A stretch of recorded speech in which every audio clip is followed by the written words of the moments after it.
ගා එපාව හපන්න ගහනවා රවුඩි ඔන්න ගන්න ගන්න. කොහොමද ඔයාලට මගේ වීඩියෝ බලපු මගේ ඔන්ලයින් බඩු ගත්ත අය මේ වෙද්දී මේ වීඩියෝ බලනවත් ඇති, සමහර අය අවතැන් වෙලා ඇති, සමහර අය ජීවිතුන් අතර නැතුවත් ඇති කියලා හිතෙද්දි මට නම් හරිම දුකක් වේදනාවක් තමයි දැනෙන්නේ. ඒත් ඉතින් මට පුළුවන් විදියට මං ගාව නම්බර්ස් තිබ්බා අයගෙන් මගේ ඔන්ලයින් ඕඩර්ස් ගත්ත අයගෙන් නම් මං ඇහුව කරදරයක් නැහැ නේද කියලා. එයාලට ඉතින් කරදරයක් වෙලා තිබ්බේ නැහැ, හොඳින් ඉන්නවා කියලා කීප දෙනෙක් නම් කිව්වා. ඉතින් මට ලොකු උවමනාවක් තිබ්බා කරදරයට පත් වෙච්ච අයට මොනවම හරි ටිකක් මට පුළුවන් විදිහට අරන් දෙන්න ඕන කියලා. ඉතින් මේ වෙලාවේ කොහෙටවත් යන්න විදිහක් නැහැ. පාරවල් කැඩිලා හැම තැනම ඒ මන්දිවර මගේ හස්බන්ඩ්ගේ අතක් ඩැමේජ් වෙලා ඉතින් එයත් එක්ක යන්න බෑ ළඟකටවත්. ඉතින් මට තනියම යන්නත් බෑනේ. ඉතින් ඔහොම හිත ඉන්න අතරේ තමයි හස්බන්ඩ්ගේ බාප්පගේ මල්ලි ඇවිල්ලා කිව්වා යාළුවා කම්පැනි එකේ ගම් වතුර වලට අහු වෙන අයට, අවතැන් වෙලා ඉන්න අයට ආධාර දෙන්න යනවා කියලා. ඉතින් එයා ඒකත් කිව්වේ ටිකක් රෑ වෙලා. ඉතින් මම ටක් ගාලා ඇවිල්ලා බලමු මගේ ඔන්ලයින් ස්ටෝර් එකේ මොනවද තියෙන්නේ කියලා. ඉතින් මෙන්න මේ ටික තමයි තිබ්බේ. ඉතින් මේ ටික පුළුවන් පෙර පාසල් යන ළමයිට, ඉස්කෝල එකේ දෙකේ පන්ති වල අයට පාවිච්චිට ගන්න. ඉතින් මං මේ මාළිටත් කියලා යව්වේ මේවා මේ ටික ඉස්කෝල් එකේ දෙකේ පෙර පාසල් ළමයිට වගේ බෙදලා දෙන්න එහෙම ඉන්නවා නම් කියලා. මම මේ ඔන්ලයින් ස්ටෝර් එකට ගෙන බඩු ටික තමයි විකුණන්නේ. ඉතින් විකුණලා බොහොම ටිකයි ඉතිරි වෙලා තිබ්බේ. ඉතින් ඒ ටික තමයි මේ පැක් කරන්න හදන්නේ. මට හිතුණා පැක් කරගෙන යන ගමන් පොත් ටිකකුත් තිබ්බනම් හොඳයි කියලා. ඉතින් මට ගන්නවත් වෙලාවක් හම්බ වුණේ නැහැ. එයා රෑ තමයි ඇවිල්ලා කිව්වේ මල්ලි මේ එයාලගේ කම්පැනි එකෙන් ආධාර දෙන්න හෙට යනවා එහෙම කියලා. ඉතින් මම රෑ 2 විතර වුණා මේවා මේ ටික පැක් කරලා ලස්සනට පිළිවෙලට හදලා දෙද්දී. ඉතින් මේ ටික පුළුවන් පෙර පාසල් යන දරුවන්ට, ඉස්කෝලේ එකේ දෙකේ ඉන්න දරුවන්ට පාවිච්චියට ගන්න. මෙතන තියෙනවා මේ ක්ලියර් බෑග් පර්ස් එකක් තියෙනවා. ඒතර කටර්, ඉරේසර්, එතකොට පැන්සල් පෑන් කලර් 8කින් යන පෑනක් තියෙනවා. එතකොට නෝටිස් ටිකක් තියෙනවා. මම ඒවා ඔක්කොම දෙක වගේ එක බෑග් මේ පර්ස් එකකට දාලා පැක් කරා. එපානේ ඉන්න ගමන රවුඩි මම යාට වැඩ කරගන්න දෙන්න. ඉතින් මම මේ වීඩියෝ එක දාන්න ඕන කියලා හිතුවේ, මේ ටික වීඩියෝ කරන්න ඕන කියලා හිතුවේ ඔයාලත් මොටිවේෂන් එකක් ගන්න පුළුවන් වෙයි කියලා හිතලා. මොකද ඉතින් අපි හම්බ කරන හැම දෙයක්ම එක නිමේෂයක් ඇති විනාශ වෙලා යන්න. ඒකට හොඳ පාඩමක් තමයි මේ සුලිකුණාටු අපිට කියලා දුන්නේ.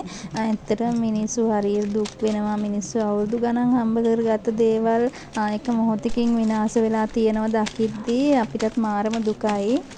ලංකාවේ ගොඩාක් මිනිස්සු මේ වෙද්දී අවතැන් වෙලා ඉන්නේ. පොඩි ළමයි පවා ඉස්කෝල් යන්න විදිහක් නැති. යාළගේ ඉස්කෝලේ ගිහින් ඒතර ඉස්කෝල් පොත් බෑග් හැමදේම ගිහින් තියෙන්නේ යාළට. ඉතින් ඔයාලට පුංචිම දෙයක් හරි දෙන්න පුළුවන් නම් ඒක තමයි වටින්නේ. මොකද අපි දෙන දෙයක් තමයි කවදා හරි දවසක අපිට ඉතිරි වෙන්නේ. අපි ඉතින් සබා දහමට ආදරය කරමු. අපේ ආගම දහමට ආදරය කරමු, ගරු කරමු. අපි හරි විදිහට ජීවත් වෙමු. එතකොට අපිට මේ හැම දෙයක්ම පරදර ලස්සන ජීවත් වෙන්න පුළුවන්. ඉතින් ඇත්තටම මිනිස්සු මාර විදිහට අසරණ වෙලා තියෙන්නේ. සමහර මිනිස්සු කියනවා එයාලගේ පැත්තට කවදාකවත් ගම් වතුරක් එන්නේ නැහැලු. ඒත් මේ සැරේ ගම් වතුර ගැලුවා කියලා එයාලට යන්නේ නමන් නැහැ. කන්න බොන්න දේවල් නැහැ. ඉන්න තැනක් නැහැ. ඒ වගේ දේවල් හරියට කියනවා දකිද්දිමක් නම් පපුව පිච්චෙනවා වගේ දැනෙනවා.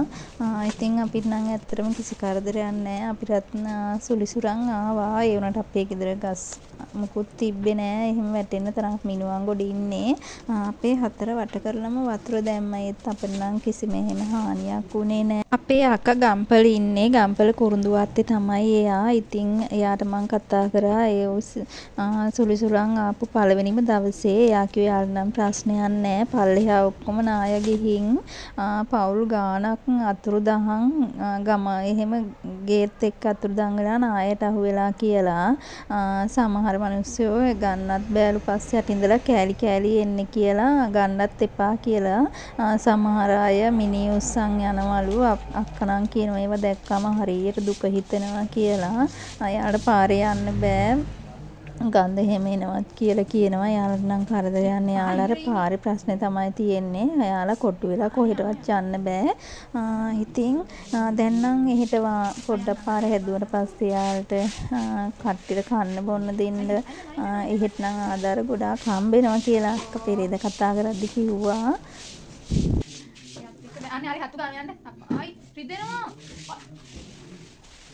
ඔන්න ඉතින් කතාවෙන් කතාව මම මේ ටිකත් පැක් කරගෙන ඉවරයි.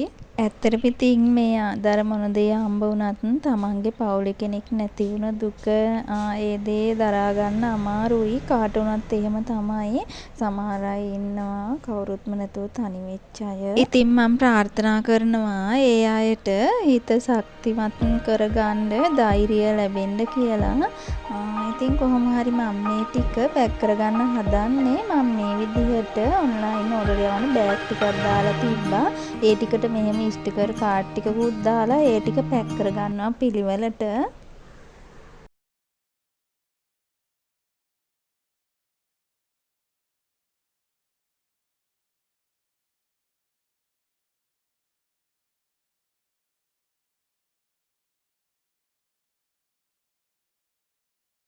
හරි දැන් ඉතින් මේ ටික තියෙන්නේ. හෙට උදේ මල්ලි එනවා කිව්වා. එයාත් යවන්න තමයි. ඉතින් මේ වෙලාවේ දෙන පුංචි දෙයක් වුණත් එයාලට ලොකුවට වටින නිසා පුංචි දෙයක් හරි ඔයාලට පුළුවන්කමක් තියෙනම් පුළුවන් විදිහට දෙන්න. ඒක තමයි ගොඩාක්ම වටින්නේ. එහෙනම් ඉතින් ගෙහින් එන්නම් ආයෙම වීඩියෝ එකක් අරන් එනකන් සතුටින් පරිස්සමට ඉන්න. බුදු සරණයි දෙවි පිහිටයි ඔයාලා හැමෝටම. මගේ ඉතින් එකම ප්‍රාර්ථනාව තමයි දළදා සමිඳුගේ පිහිටින් බුදු සරණින් ආයෙම කවදාකවත් මගේ මේ පුංචි රටට මේ වගේ විපතක් නොවේවා කියලා.